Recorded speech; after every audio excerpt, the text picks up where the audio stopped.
Caitlin Clark reveals what she and Taylor Swift were really whispering about at Kansas City Chiefs game. Caitlin Clark got to spend some quality time with Taylor Swift earlier this year when fans spot the pair chatting at an AFC playoff game in January. But what exactly were they talking about? On an episode of the Touch More podcast posted on Monday, July 21st, the WNBA superstar revealed just that. When hosts Sue Bird and Megan Rapinoe pulled up a photo of the 14-time Grammy winner and Clark whispering together in their box suite at the January 18th Kansas City Chiefs versus Houston Texans matchup, playfully demanding that the Indiana Fever athlete divulge what they had been talking about, Clark shared that she had simply been explaining some football rules to Swift. "Honestly, I love football, and I know a lot about football," Clark began. "So I was telling her why they threw a flag. In the best way, she doesn't know a lot about football. I don't even know everything, so I was just explaining things. But yeah, that was really fun," the point guard added. "I'm a big Chiefs fan, so gonna spend time with Taylor, and then also Travis Kelce played really well that game." Though Swift may not have entered the NFL world with much football knowledge, she's certainly learned a lot from attending boyfriend Travis Kelce's games ever since they started dating in 2023.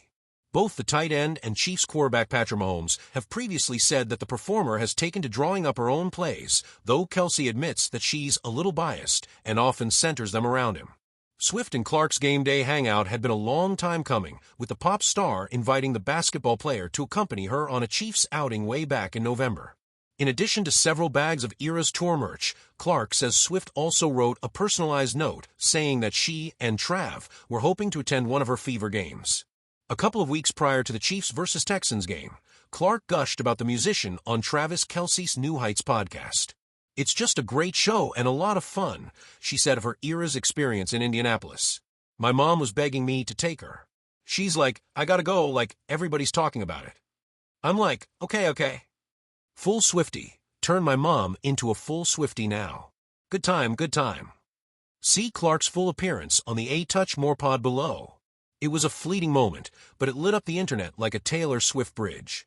There, in a luxury suite at Arrowhead Stadium, two of America's most powerful women sat shoulder to shoulder. Pop icon Taylor Swift, resplendent in red and gold, and Caitlin Clark, the WNBA's rookie phenom, her smile as unbothered as her logo three-pointers. The Chiefs game was happening, sure, but for a moment, the stadium's real power play was in the box seats. And then the camera caught it. A close-up. Caitlin leaned over. Taylor leaned in, whispering, laughing. Two queens of their court, sharing something the world wasn't meant to hear. Cue the internet. TikTok sleuths, lip readers, and sports gossip hounds immediately tried to decode the secret. Taylor telling Caitlin the next album title. Clark asking Swift to collab on her shoe commercial. Maybe it was about Travis. But today, the mystery ended. In a press conference ahead of the Fever's next game, Clark finally spilled the tea. And like her crossovers, it was both unexpected and poetic. The moment rewind. "Honestly," Caitlin laughed, leaning into the microphone, "I didn't think people would freak out about it. It was just a conversation, but well, I guess when you're next to Taylor Swift, people assume you're discussing national secrets." She smiled and then added, "We were talking about being underestimated." Wait, what? Behind the whisper, words between giants. According to Clark, the conversation began with Swift complimenting her on how she handled pressure. She said something like, "I've been in that spotlight since I was 16, and you're handling it way cooler than I ever did." I told her I doubted that, Caitlin said. Then I asked her, "How do you stay true to yourself when everyone's constantly trying to rewrite your story for you?" It was Taylor's answer that stuck with her.